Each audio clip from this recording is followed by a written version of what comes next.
Hi guys, it's National Gardening Week this week, so as promised I'd do a couple of videos, and today I'm just going to be pottering about talking you through sowing some seeds, because it's not too late to be sowing your seeds at the moment. You'll probably see that a lot of people have already got their tomatoes and their cucumbers, and they'll be about a foot tall, and they'll be on about putting them outside. That's fine, they started growing them about a month ago. You can set your seeds still now on the back of these pickling cucumbers. It says that I can sow them right through until now, May, and then you can plant them April, May, June outside, and you can start harvesting from July and onwards.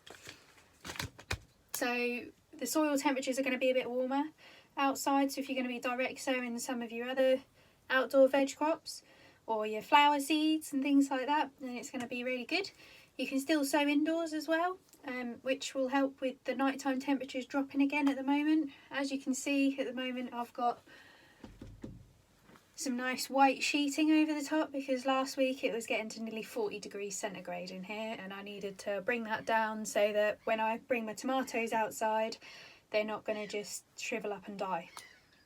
I've also got a nice fern that I rescued from the compost heap today. It was in another pot that was going to end up getting chucked away, so I'm going to be potting that up. And I've also got some salvia, perennial salvia.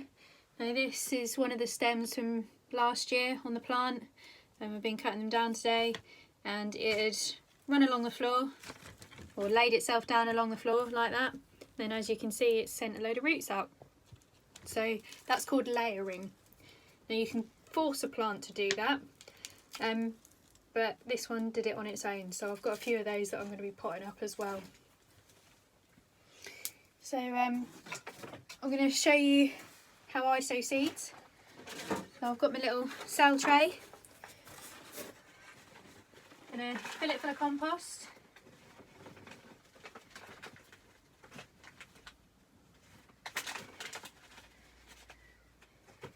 Feels a little bit like Blue Peter this, doesn't it? Except for I haven't got one I've made earlier. Like that.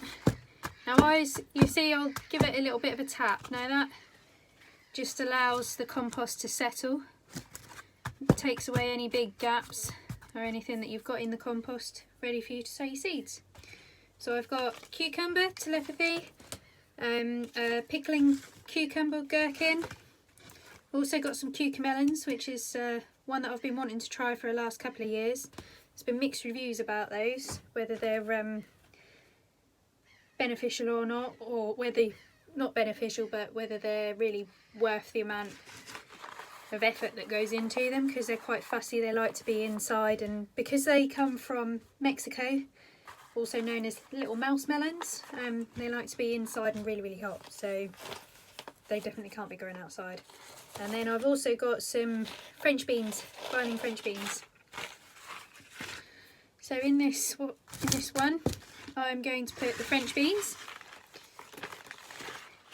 And again, on the sowing notes on the back, it says, is it on the back? No, it's on the front. It says sow April, May, June, and harvest June, July, August, September. You can see there in the dark green.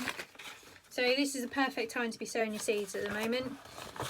People do like to have a bit of a head start with some from March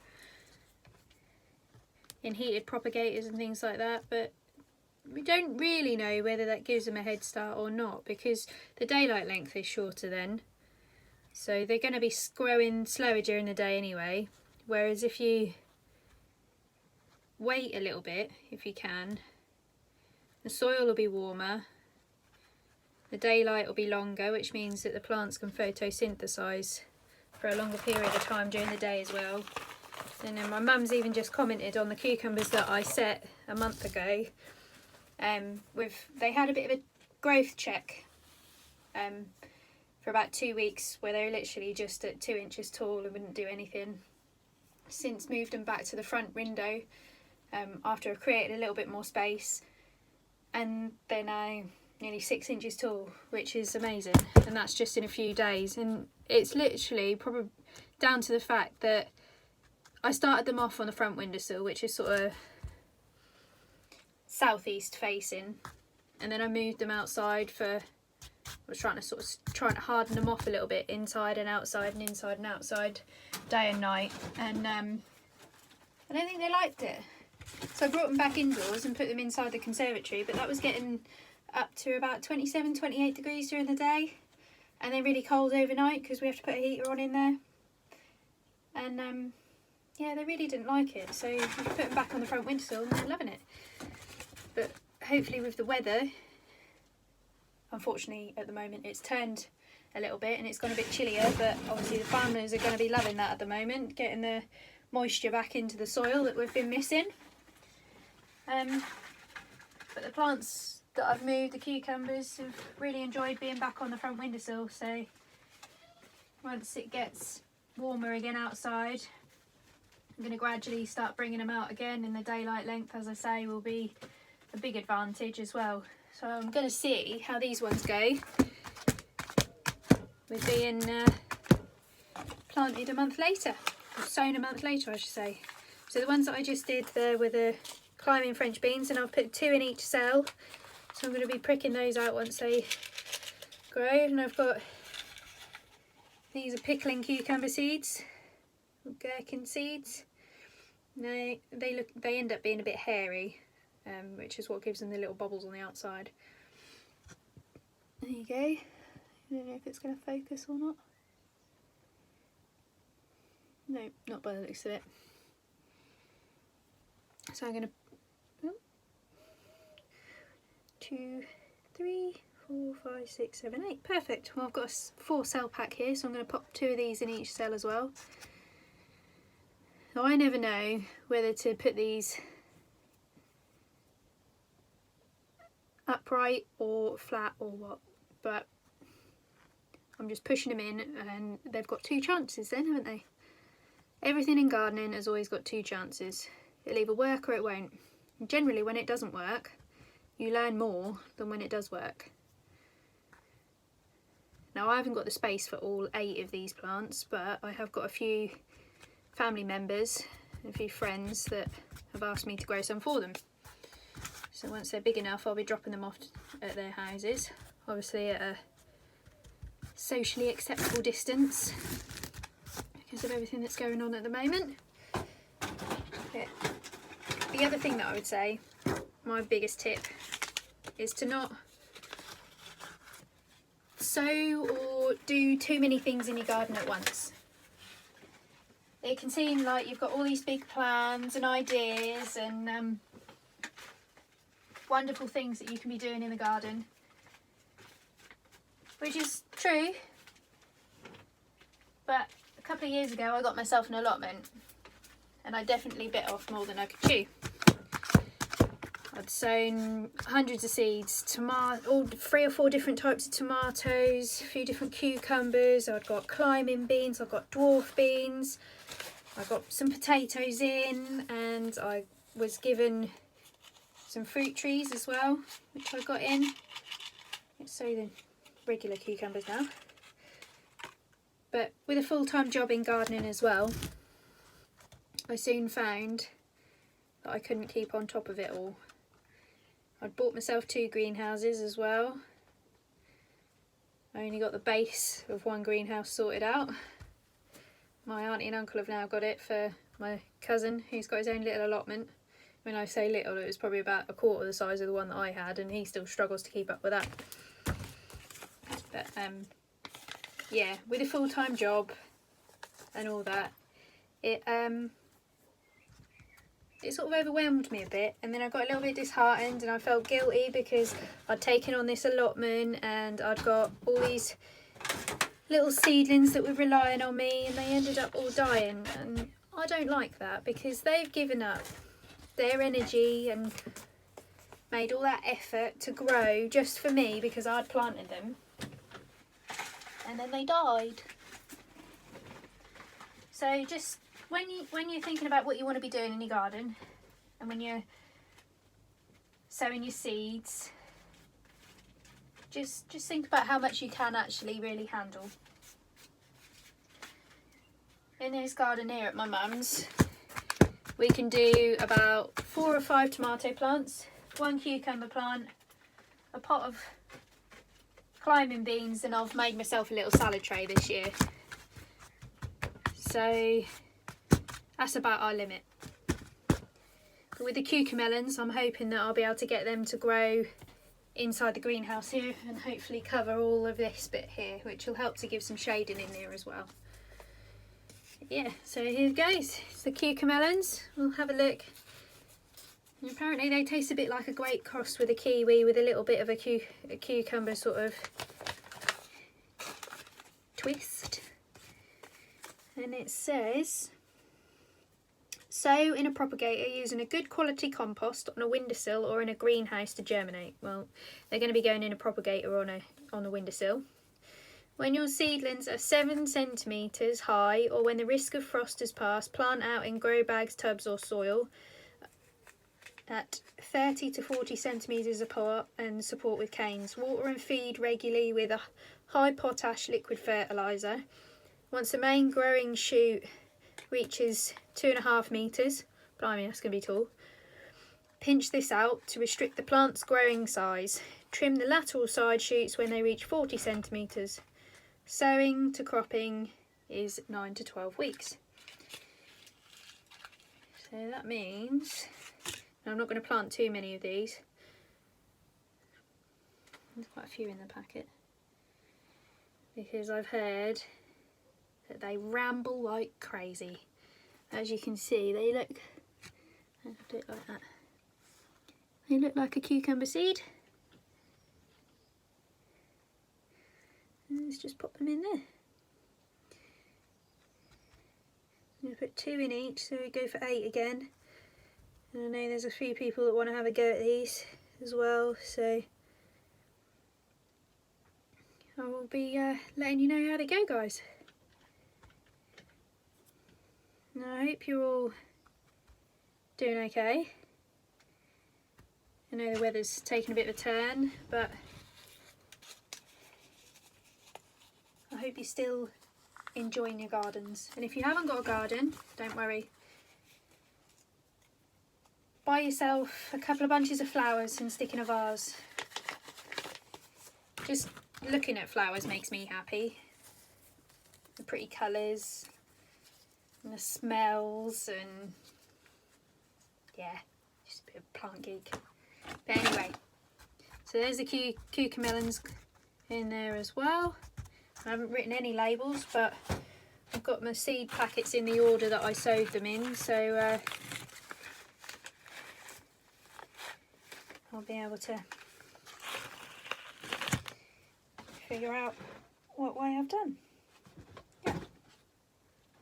Right, so next I was going to show you how to pot up this, my lovely fern. I'm not sure what type of fern it is, but it's definitely an indoor fern because it's not hardy. So got my square pot, nice big one. Again, fill her up with compost, give it a little tap. Now the reason that you never really fill them right up is because they need sort of a reservoir, so that when you're watering, the water doesn't just flow straight over the top. As you can see, give it a little wiggle in there. And if you look where these are coming from, the fronds, there's small baby ones there. Look. I don't know if you can. These lovely fronds on here. I'm going to pop that in there. Wiggle the roots down in. And you don't want to be burying the fronds under the soil because they'll rot off. So what I'm going to have to do, as you can see, because this keeps flopping about because it's too top heavy, I'm going to cut these 2 biggest leaves off. Or fronds, sorry, I should say, not leaves. And they're really good for flower arranging, for in your oasis and things like that. Well, there's a lot of debate about what we can use instead of oasis because that doesn't compost. There you go, that in there like that. And I'm just going to get a little cane and just pop in beside, just to give it a little bit of support until it's settled itself in. There you go.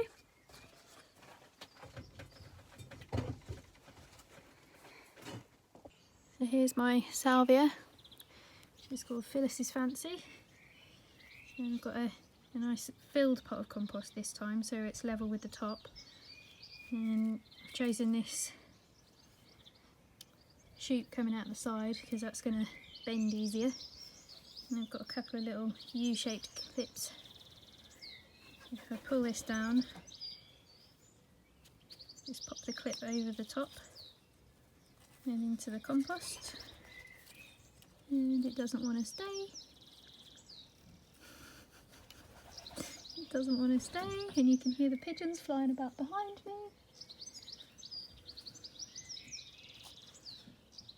But essentially that's what you'd do. You'd clip there,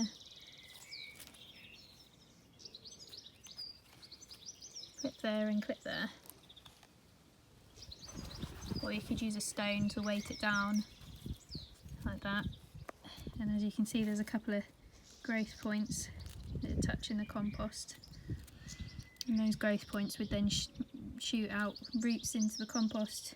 And once it's well rooted in, you've still got that end as well, which will be giving itself some food from photosynthesizing. It's still attached to the main mother plant as well. So once that's all rooted in there and it's really taken hold, you can then cut it back. So I'd cut it back to where this other growth point is here, take it off and then repot, and you've got yourself another shoot, which is what had happened but naturally with the other salvias that I potted on a little while ago. So they'd naturally grown out of the bottom, so a shoot like this had laid like that and bent itself up as it was a bigger plant in a flower bed, and it had just, as it had touched, it had sent some roots out. This year I've become absolutely fascinated with moss, and most people get rid of moss because it's seen as a weed. But look how pretty that is. These are the flowers. You'll see on my page that I've got moss as my cover photo. I've become really fascinated by it, all the intricacies. If you really look at it, it's not just one big green blob. There's masses of tiny little star-shaped pieces, and in here all these growth points. Really pretty. So I'm actually going to grow some on.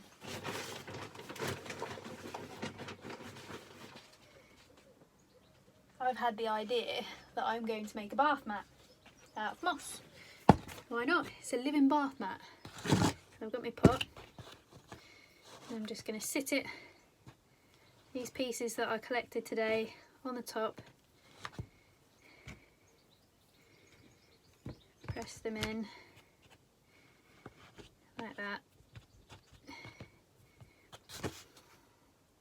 Sit them outside because it's still raining, and hope that it keeps spreading, and then I'll just keep breaking it up and growing more and more and more, and then hopefully I'll be able to fill a tray about 2 foot by a foot and have my own living bath mat for getting out of my shower. Gardening can be anything. Growing moss, growing ferns, orchids in your house, going up your allotment, even, as I said earlier, just getting some flowers and putting them in a vase. Whatever makes you feel like you're doing your style of gardening. Anyway, I hope you've enjoyed tonight. I have, doing something a little bit different. Just remember, it's not too late to get started. Every day is a school day. Just keep washing your hands, because I definitely need to. And smile.